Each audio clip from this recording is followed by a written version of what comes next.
صاحب زرقانی نے لکھا ہے کہ ایک دن حضور سیر کرتے کرتے باہر کھلی وادیوں میں تشریف لے گئے. وہاں ایک چراگاہ میں وفد طارق رکا ہوا تھا اور ان کے اونٹ وہاں چل رہے تھے. ایک سرخ رنگ کا اونٹ حضور کو پسند آ گیا. اہل قافلہ سے کہا کہ اونٹ بیچتے ہو؟ انہوں نے کہا بیچتے ہیں. حضور نے پوچھا انہوں نے نہ بھی بیچنا ہوتا تو کہا بیچتے ہیں. کہا یہ بیچتے ہو؟ کہا ہاں بیچتے ہیں. کتنے کا؟ سودا طے ہو گیا. حضور نے فرمایا کہ میں کوئی تاجرانہ غرض سے تو آیا نہیں تھا, میں تو سیر کرتا کرتا آیا, میرا تمہارا سودا بن گیا. اب یہ اونٹ مجھے دے دو اور میں اپنے شہر میں جا کر اس کی قیمت تمہیں بھیج دے. تو نے کہا میں منظور ہے. حضور نے اونٹ پکڑا, چل دیے.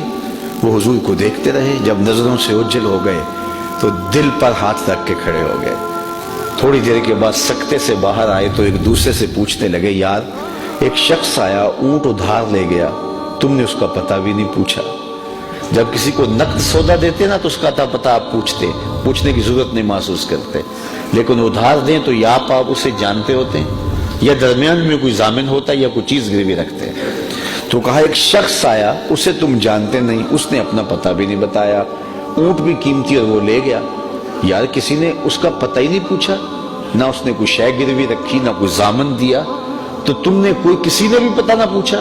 ایک بولا یار جب وہ باتیں کرتا تھا منہ سے پھول جھڑتے تھے, میں تو اس منظر کو دیکھتا رہ گیا. دوسرا بولا یار میں تو اس کی زلفوں کے پیچ و خم میں کھو گیا. تیسرا بولا میں تو اس کی آنکھوں میں ڈوب گیا, کیا خوب سجن دیاں اکھیاں نے. کہا جو بھی ہوا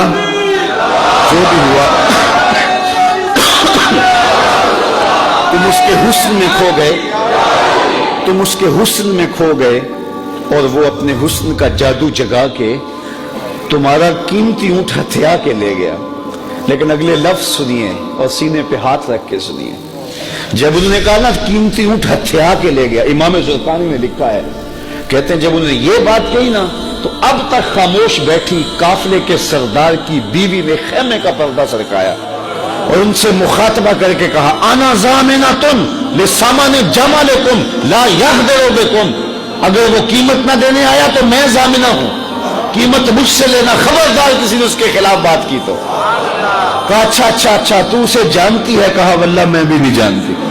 تو کہا پھر ضمانت کیسے دے رہی ہے؟ کہا جب تم سودا کر رہے تھے میں نے خیمے کی اوٹ سے اس کا چہرہ دیکھا تھا, اور جس کا چہرہ اتنا سونا ہو وہ جھوٹ بول ہی نہیں سکتا. تھوڑی دیر گزری, حضور کے غلام آ گئے. قافلے والے کون ہیں جن سے ہمارے آقا نے اونٹ خریدا؟ انہوں نے کہا جی ہم ہیں. کہا کہ یہ حضور نے تمہاری ضیافت کے لیے کھجوریں بھیجی اور یہ رہی تمہاری قیمت. انہوں نے کہا قیمت تو بعد میں لیں گے, ہم تو خود بک گئے, ہمیں یہ بتا وہ پیارا رہتا کہاں ہے. تو انہوں نے بتایا وہ کھجوروں کا جھنڈ دکھائی دیتا ہے, یثرب, وہ مدینہ, یہ اس محبوب کا ڈیرا ہے. علامہ زرقانی لکھتے ہیں سارا وفد اٹھا اور جا کے حضور کے قدموں میں بیٹھ گیا, تیری تک کے ادامہ میں مرید ہو گئی. تو ایسا حسن اللہ نے اپنے محبوب کو دیا جو دیکھتا وہ دیکھتا ہی رہ جاتا. دیکھنے والے کہا کرتے اللہ اللہ, یاد آتا خدا دیکھ کے صورت تیری. دعا کرو اللہ ہمیں حضور کی زیارت نصیب فرمائے. یہ آنکھیں اس قابل تو نہیں ہیں, لیکن مالک تو کرم کر, ہم تیرے محبوب کا نام لے رہے ہیں, حضور کی زیارت دے دے.